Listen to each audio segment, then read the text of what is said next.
Hi, welcome to the Home Church. This is your home, your family, your church. We are a family of ordinary people empowered by the Holy Spirit to make a difference whenever and wherever we are. We're glad that you're here with us today. If it's your first time today, we're so much interested in knowing you better. We have online meetups that you can take advantage of. Please do not forget to follow and like us on the social media platforms for announcements, updates, and even for your personal needs. Thank you, family. Welcome home. Good morning po sa bawat isa, and it's such an honor na mag-share ulit ng message ni Lord. And sabi ko, it feels like parang blink lang ng eyes na, ay, December na. Parang last year,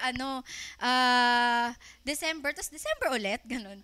Ang bilis ng panahon kasi naalala ko last year, nagjo-duty pa ako December, o diba? Ngayon, diba, nandito na ako. Just on a blink of an eye. Ayan. And, konting kembot na lang, as in konting few weeks na lang, magto 2024 na naman.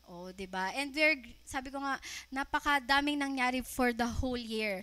Ang daming mga plot twists, ang daming breakthroughs, ang daming heartbreaks, and still, we're grateful because the Lord is still good. Diba? The season is good. This is a good season simply because God is good. And for most of us, I know, basta pag Christmas, minsan nga, diba, alam ba yun yung pagka laging meme si Jose Marichan, pa-December, pa-Burmans pa nga lang, ang dami nang sumisilip na mga memes sa na, okay, practice lang, ganon, 'di ba? Pero I know napaka-exciting para sa atin 'to. Kasi inisip na agad natin yung syempre 13th month pay, sana may bonus. Yan 13th month pay, even yung mga gifts, nag-iisip na tayo. Kahapon may nagtanong po sa akin, sabi niya anong wishlist ko. Napatingin lang ako sa kanya, sabi niya bukod sa lip tint mo, sabi niya. Ayan. So marami tayong iniisip, yung mga iniisip. Pwede yung for some, 'di ba? Excited tayo mamigay sa mga inaanak. 'Di ba? Pangangaruling. Yung mga iba nag-isip na hapit tayo ngayon, so kailangan hapitin tayo. May nakita kong meme, sabi niya, looking for gustong mangaruling kasi naghahapit lang talaga for for this season, no? And syempre hindi mawawala yung mga family gatherings, Christmas parties. Siguro for some, especially yung mga nagtatrabaho, parang since nag-start yung minsan nga end of November pa lang may Christmas parties every week, 'di ba? Puro Christmas party hanggang sa may alam ko meron pang ibang work na until December 30 something or 20, yung as in konting days na lang, New Year na nagki-Christmas party pa din. So, this season talaga, napaka-exciting for each and every one of us. Vacation, ayan, nagbo-book tayo ng mga kung saan tayo pupuntang places, no? And of course, dahil nga sa mga ganong bagay, ito din yung busiest days, busiest month for each and every one of us. Sobrang busy, lahat nag-iisip. Hindi lang yung busy dahil maraming schedule, pero busy yung isip natin na ano ba yung ganito, ano ba yung ganito. Dami nating iisip. Sobrang dami. And kabilat-kabila yung mga parties, reunion. And dito din natin masasabi, if mag-a-agree kayo, na parang mapapasin natin, December na parang mas, yung mga tao mas mapagbigay, kasi 'di ba the spirit of Christmas daw is giving, 'di ba? Kaya mas maraming mapagbigay ng mga tao, mas pasensyoso at pasensyosa, 'di ba? Yung mga dating nag-aaway-away, biglang nagkakabati sila kasi Christmas ngayon. Dapat 'di ba? Napapasin niyo ba yung mga yung mga dati sinasantabi muna nila yung mga pag-aaway-away nila, yung tampuhan kasi Christmas, 'di ba? Yun yung lagi natin isip, Christmas naman ngayon, so sige pagbibigyan kita.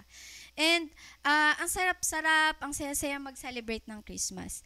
And maybe for some of us, meron namang nagsasabi na magpapasko na, pero parang ang daming troubles, ang daming nangyayari, ang daming mga unexpected things na hindi maganda na nangyayari. Sa mga balita maririnig nyo, recently may narinig ako parang nasunugan ata sila. And narinig ko, famous line, magpapasko pa naman.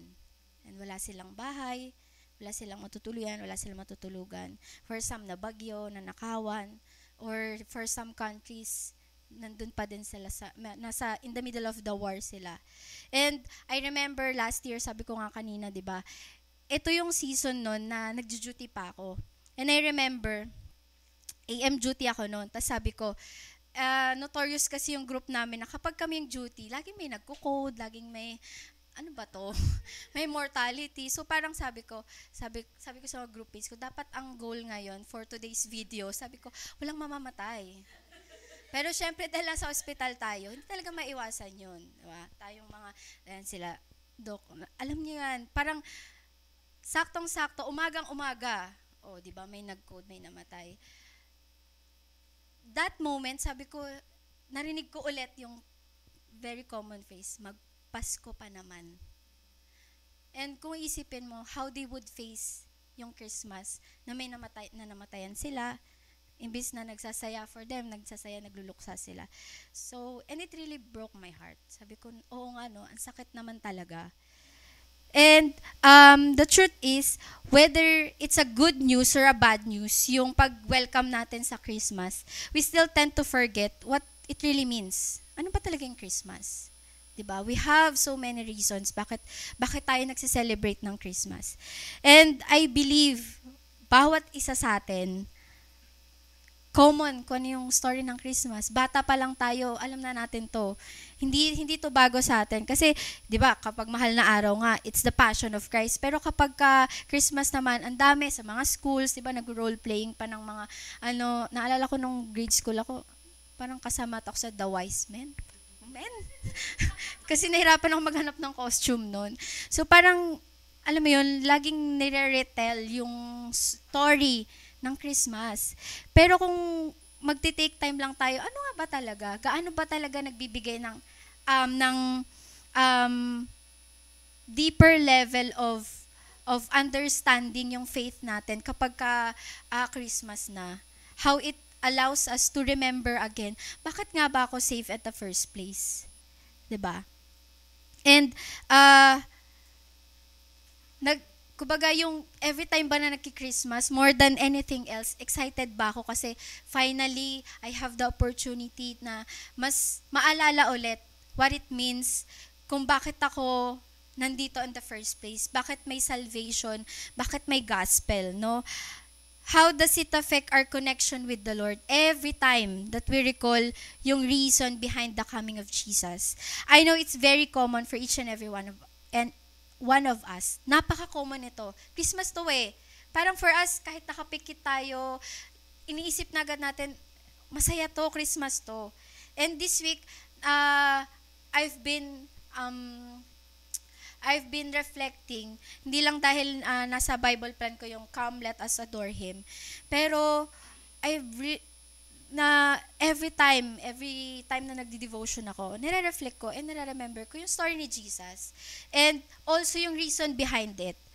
Kasi madali namang alalahanin yung reason yung story. Pero pag iisipin mo deeper, ano nga ba talagang reason ng Christmas, no? And all of a sudden, I found myself umiiyak. And sabi ko, bigla ko naalala yung Oh Holy Night. Kagabi sabi ko, nakakayak pala yung kantang yon. Sabi ko, kasi napaka-familiar siya to the point na iba't ibang birit na nung Oh Holy Night. Nag-search kasi ako, sabi ko, naalala ko, bigla lang sa akin. Gano'n kasi ako pag nag-devotion. Siguro, kaya very close to my heart every time na, sabi ko pagka nagde-devotion ako, bigla talagang may nag-pop up sa aking song and then yun na yung kakantahin ko. Sabi ko, Oh Holy Night, sinearch ko, ang dami pala, Oh Holy Night Mariah Carey, Oh Holy Night, ay, ang dami pala nun. Iba-iba pala siya, hindi ko alam. Kala ko parang 1 or 2 lang. Sabi ko, napaka-common pala nitong song na to, pero that moment, iyak ako ng iyak. Sabi ko, nakakayak pala yung kanta nito. And parang in few seconds, naisip ko, na-imagine ko yung self ko na I'm on that night worshiping that child na parang kung ikaw yung Israelite na you're waiting for that moment, for that prophecy. For some, siguro, nung time na yun, so sobrang tagal na nung prophecy. Totoo pa ba yun?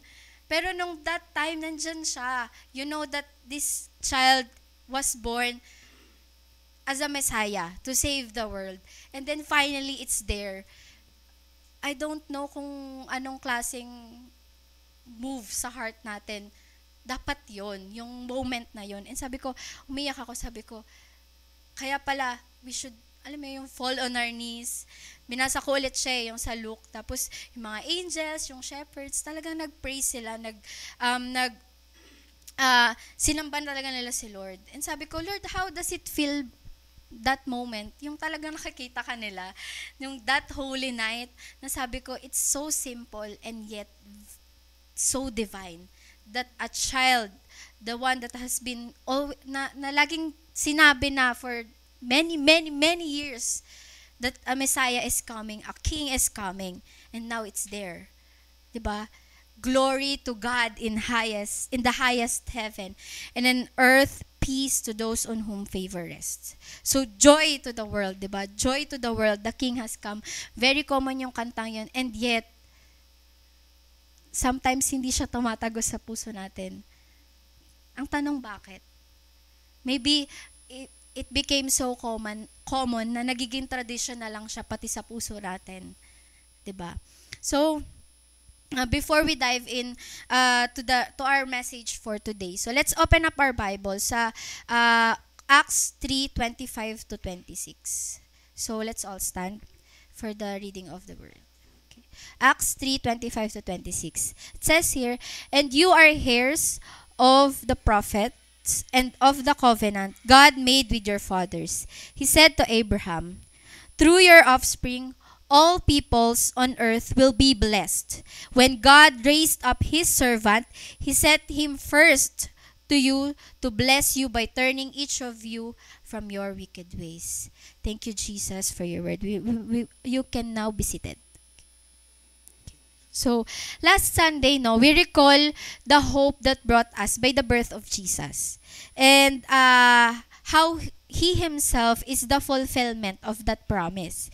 And dumating si Jesus to fulfill every prophecy about him and every promise that God has said from the very beginning, from Adam and Eve, to Abraham, to Jacob, to Isaiah, and all throughout ng history ng Israel. So, kung galing naman, ang galing ni Lord. I mean, kung meron namang great story maker, si Lord yun. I mean, di ko pa naman nabasa yung buong pero yung mga clips or yung mga parts sa Bible na it prophesy about Jesus, sobrang sakto, walang palya. Sabi ko, ganun kagaling si Lord na nung nandyan si Jesus, every prophecy, every promise, it was fulfilled by Jesus. Each and every one of that promise, every detail, fulfill ni Jesus. And the hope that Jesus brought to the world, hindi siya yung parang wishful thinking na sana ganito, sana ganyan. Si common yung word na hope na parang sana ganito, sana ganyan. This is what I'm hoping for. Pero yung hope na dinala ni Jesus here on earth is something that's unshakable and unchangeable simply because He Himself is the hope revealed to us. Amen? And now, yung nanabasa natin yung Acts 3:25 to 26. And alam ko nabanggit na to ni Paz last week na yung prophecy about Jesus or yung story ni Jesus, hindi naman talaga nag-start nung that moment ng birth niya eh. Way before. Sinabi na kung ano yung paparating na Messiah, kung sino yung paparating na Savior. And that moment, yun na yun. Parang sabi natin, Lord, ito na yung fulfillment. Finally, what we have been waiting for, who have been nabubulol na si ate girl. Kung sino yung hinihintay natin for the longest time, ito na yun, Lord, this is the child. A child born unto us. When God promised way back pa. Sabi ko kanina, dun pa sa started ng kay Adam and Eve, to Abraham, to Jacob, it was there. Sinabi nga dito, 'di ba, na God, you are heirs of the prophets and of the covenant God made with your fathers. He said to Abraham that through your offspring, all peoples on earth will be blessed. That when God promised to Abraham that an offspring or a seed, which is si Jesus, all people on earth will be blessed.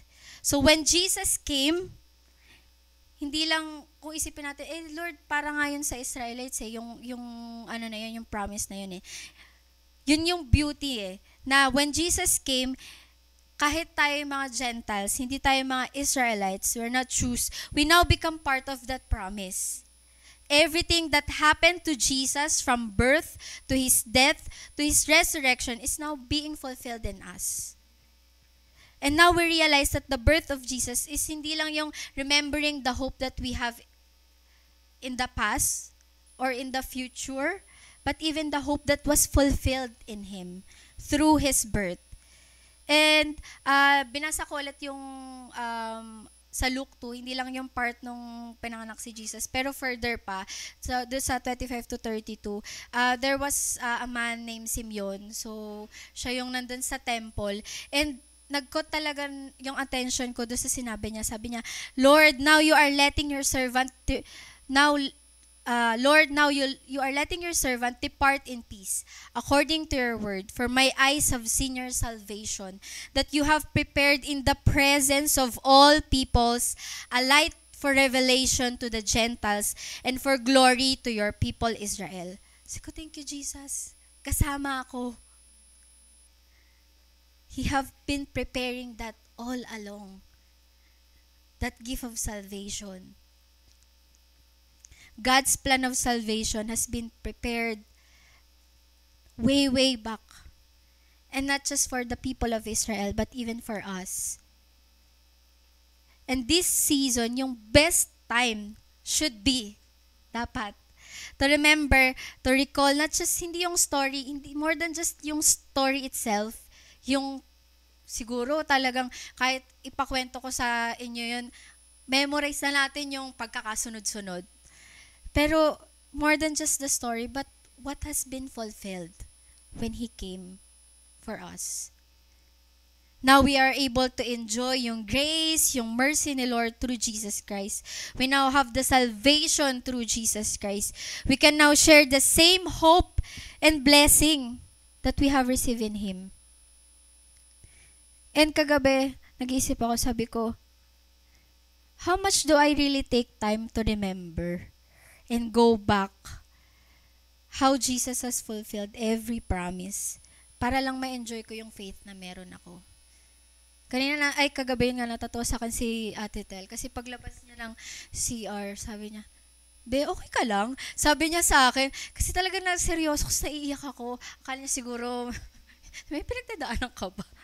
Kasi, nire-reflect ko, sabi ko, I want this message more than just, kasi ako yung na-assign dito sa message na to. I'm really praying. Sabi ko, Lord, I pray na even as I speak, it would still minister to me. It would still something na, it would allow me to fall on my knee. Sabi ko, kasi itong message na to, ayokong dumating na, ayokong matapos yung season ulit na to na Christmas. It's like another Christmas season ulit na, okay, alam ko to, naalala ko to, nag-pray ako, pumunta, nag-worship ako, and then that's all. Pero it doesn't bring so much connection sa akin. Sabi ko, ayoko mangyari yun.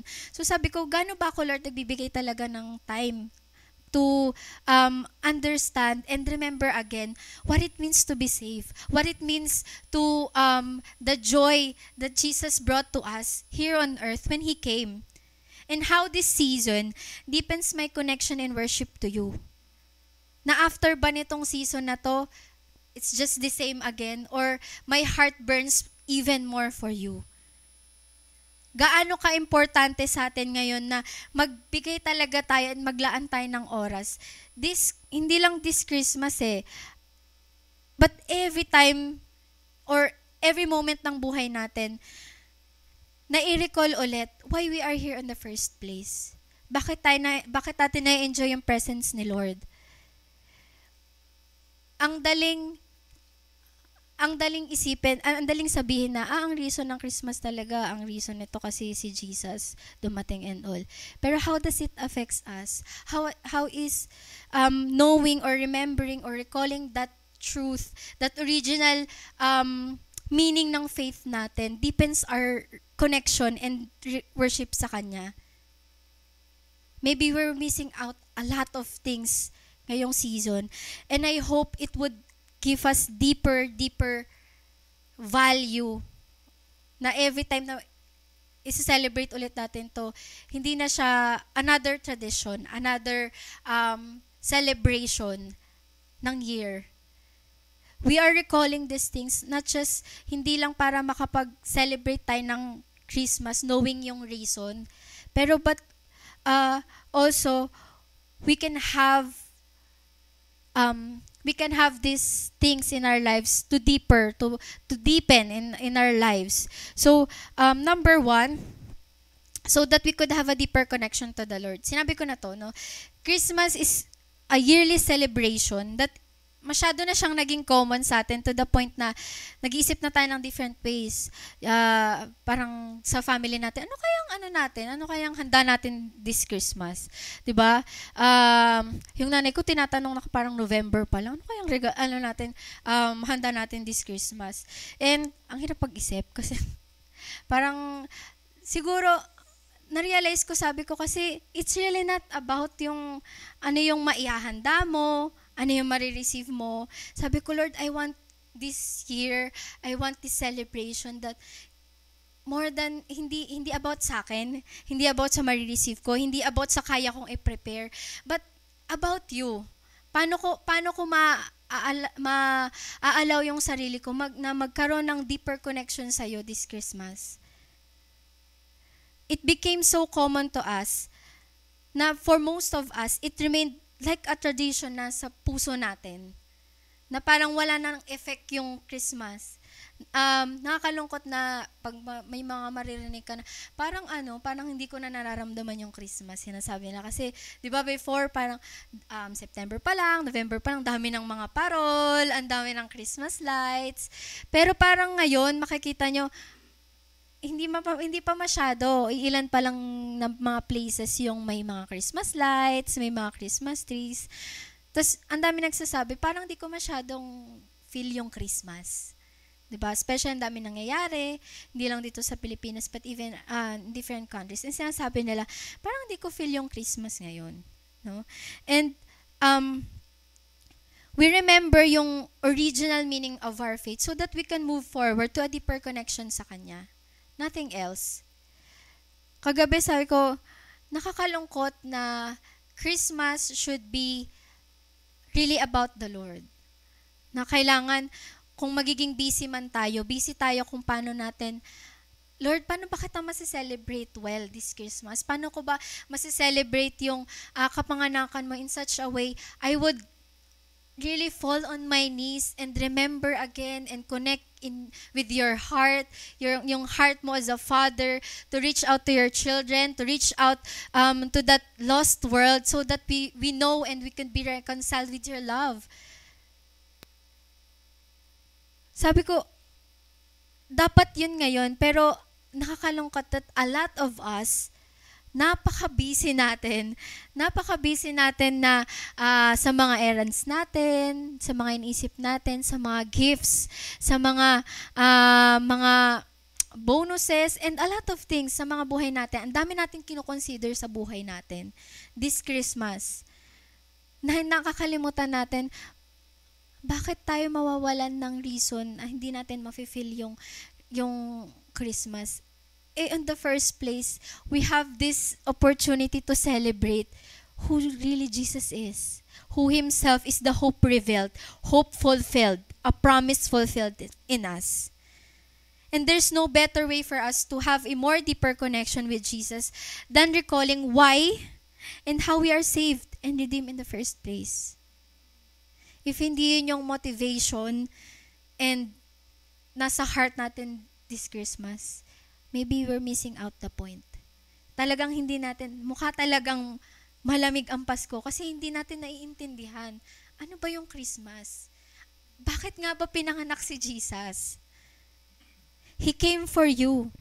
He came so you know what it means to be loved and forgiven. That's the best gift that we could ever have this Christmas. Could ever have.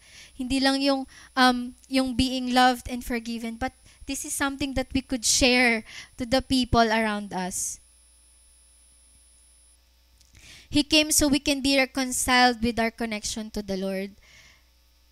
Imagine kung we're just living na wala tayong connection kay Lord. I could not imagine a life without Him. I could not imagine breathing air and yet I don't have a relationship with Him.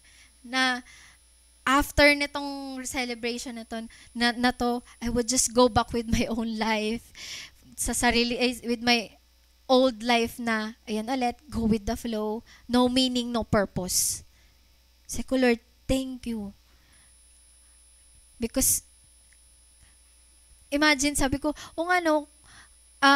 twice a year lang naman talaga natin yung, as in specifically kay Lord. And yet, lagi busy tayo pag mahal na araw. Busy din tayo lalo pag Christmas. Diba? Napaka-busy natin na nakakalimutan natin to connect to the Lord. So I hope na as we go back to that original meaning ng faith na meron tayo, we move forward to a deeper connection sa Kanya.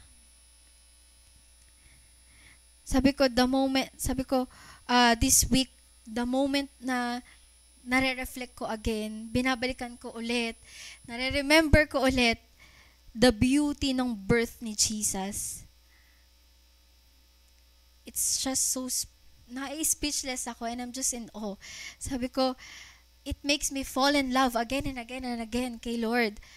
Kasi imagine, the hope, the joy, the healing and restoration, full pack, as in, di ba, kung meron man tayong mga packages sa mga, 3-in-1, 4-in-1, si Lord, lahat, di ba, si Jesus lahat, joy, hope, restoration, freedom, lahat na. When Jesus came, He fulfilled. Or if you feel like today, ang daming nangyari for the whole year and it feels like you're drifting away from the Lord, then take this time. Recall. Remember what and why He came for you. I know this message, this story is very common to us, but let this moment, huwag niyong hayaan na matapos tong season na to, itong month na to na hindi lumalim yung connection natin kay Lord. Second one is a deeper level of worship to the Lord. Sabi ko kanina, ito yung season or ito yung time na people should have the best time to worship or to express our worship to the Lord. And yet we're so busy. Kasi, kung tutuusin, bakit ka naman talaga tayo mayroong ganito? It's because Jesus came. It's because of Jesus. And yung sinasabi kong worship dito, hindi lang siya, more than just coming to the church, singing, which is of course very important yan for us para mas para mas lagi natin mas ma-compel tayo and ma-encourage tayo to remember. Very important that we gather para sama-sama nating alalahanin si Jesus. But more than anything else, worship is more than just singing worship songs, but really taking time to fall on our knees. Lord, thank you. Lord, I adore you. Taking time to really falling on our knees and making room for Him every moment ng buhay natin. Especially ngayon. Especially this season. Kasi what's the point of gift-giving? What's the point of our success? What's the point of our answered prayers? What's the point na meron tayong mga na-enjoy na mga instruments, Na-enjoy na place, na-enjoy na family. What's the point of everything that we have if Jesus is not glorified? Kasi all these things, mag-fade yan. Masaya ka ngayon, you have the reason to celebrate for today.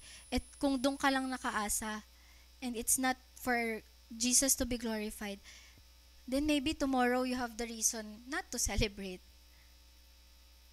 What's the point of these songs that we're singing if it is not sung for the Lord? What's the point of the things that we have? What's the point of pursuing things, pursuing our dreams, our achievements? What's the point of the goals, of the plans na ginagawa natin, na iniisip natin every year, if sa lahat ng plans na yun, wala man lang room si Jesus? Songs are just songs unless it is offered and sung in worship for Jesus. I'm always grateful that I have the privilege, I have this access to sing for Him. Kasi sabi ko, dahil kay Jesus, I can enjoy worshiping Him. I always cry. Kagabi umiyak na naman ako. Lord, thank you. I have this voice to worship you. Anong klaseng buhay yung meron ako kung wala akong opportunity, wala akong privilege to sing for you? Last Sunday, while I was worship leading, sabi ko, if this is the last voice that I have, let it be yours. Let it be yours, Jesus. Na this season, sabi ko, Lord, if this is the last breath that I could ever have this day, let me die worshiping you, singing praise to you. Lagi akong hindi ko ma-express in words and in actions how I'm grateful. Sabi ko, Lord, thank you kasi I have this opportunity and this freedom to really sing for you, worship you in every voice that I have. Sabi ko, Lord, alam mo yung mga insecurities ko when it comes to my voice, when it comes to singing, and yet, Lord, I wanna lay down every insecurities that I have just to offer a song to you, just to offer a voice to you, Lord. I just wanna sing for you.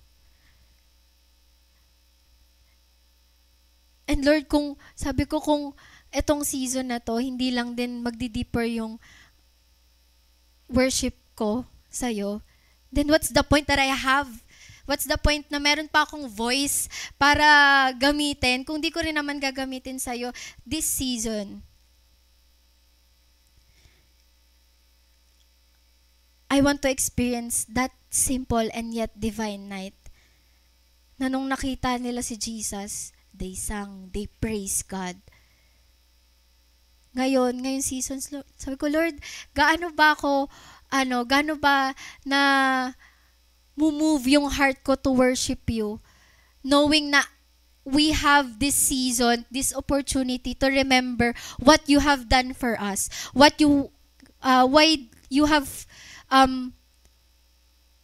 you came here on earth in the first place.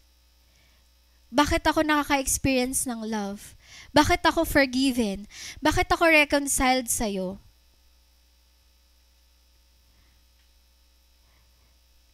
Kung yung mga tao that time na nakita nila si Jesus, hindi naman nila alam yung buong story pa.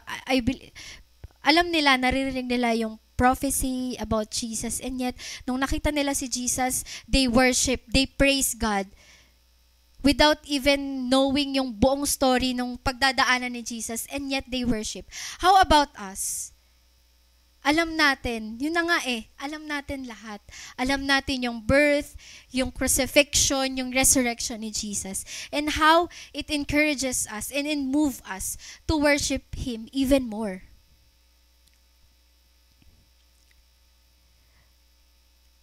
So I hope, that this time, let's not waste another month of December na hindi tayo intentionally nagbibigay or we don't intentionally make room for Him. I know this is simple and yet very challenging. Hindi dahil marami tayong ginagawa. Marami tayong kailangan gawin. Hindi yun. But we are just too busy prioritizing other things. A lot of things that we put aside Jesus. This season, we can have so many reasons para maging hopeful and grateful sa buong taon. Maybe, yun nga, paulitin ko kaninang sinasabi, maybe for promotion, answered prayers, victories, pagkapasa sa exams, a season ended, a new business, and a lot of things. Or maybe, it's really hard to be hopeful and grateful for this Christmas kasi ang dami nating troubles, ang daming sakit, ang daming heartbreaks, no? Or pwedeng may sakit sa kamag-anak, may nangyari sa family. But whatever reason it is, there's always reason to be grateful and hopeful. Because Jesus came. Because He fulfilled every promise. And as we go back to that original meaning of faith that we have now, may this bring us on our knees in worship and gratitude that we have received a gift that we don't deserve and yet freely given to us. Unto us a child is born. And as I conclude, as we celebrate this season, let's prepare Him a room. Let's make room for Him. A room in our hearts, a room in our lives, in our families, even in this church. Alam ko marami tayong programs. Excited tayo sa mga different events pa nung hindi lang dito sa church but even sa family natin. But let's make room for Him.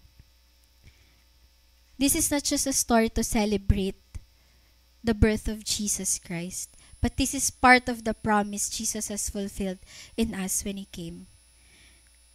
We became part of that promise that He has prepared all along, way before, bago pa man dumating si Jesus.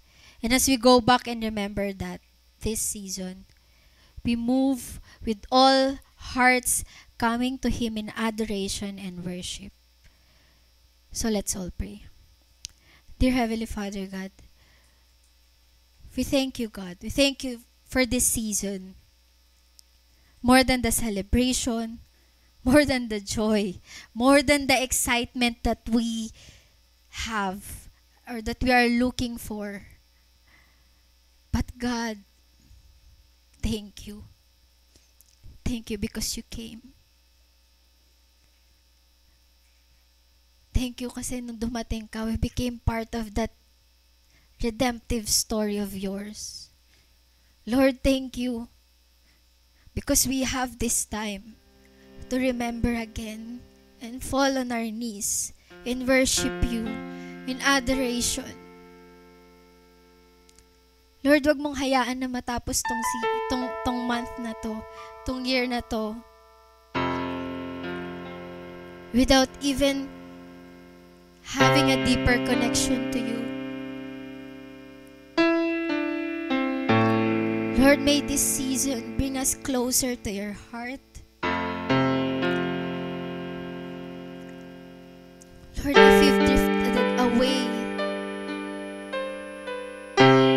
Lord, reach out to us again.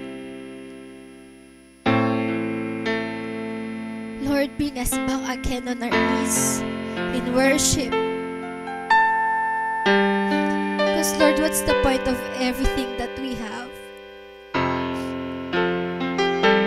if it's not offered in worship to You?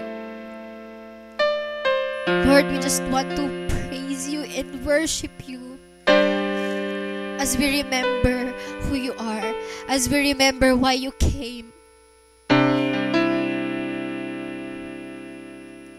Lord, reach out to our hearts, our cold hearts, God. We just want to worship You, offer our voice, offer the very air that we breathe for You. Lord, may this Christmas be a season for us to worship you even more, God.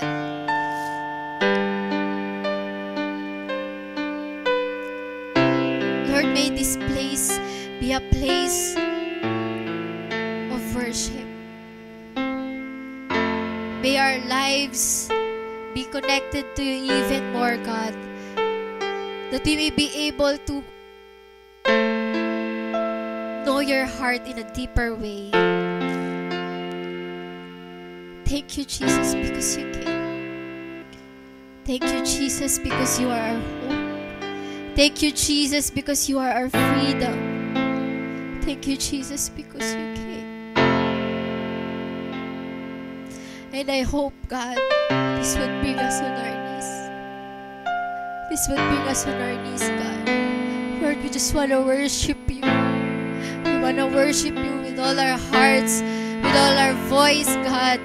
Lord, wag mong hayaan na masyado kaming mabisi, masyado kaming maraming kinoconsider, and we just put aside you in this very moment, in this very season, God.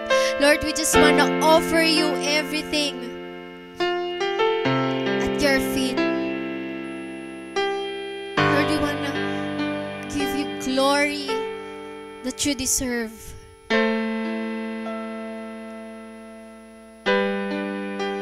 May you be glorified in our lives.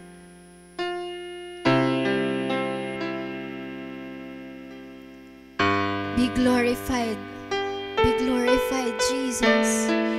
For you are great, you are good, you are faithful, you are loving. You are Emmanuel. Unto us a child is born. Unto us a child is given. Thank you, Jesus. Lord, reach out our hearts. We come and adore you and worship. Thank you, Lord, for who you are. Thank you, Lord. Thank you, Jesus. We give you all the praises and glory in Jesus' name. Amen. Shall we all stand for the benediction? May the Lord keep you and guide you in your coming in and your going out. In everything that you do, may the Lord bless the works of your hands and the speech of your mouth. May the Lord allow you to continue to be a salt to the earth and a light to the world. May His love, the grace of His Son Jesus, and the fellowship of His Spirit be with you today and forever. In Jesus' name we pray. Amen. God bless you, church.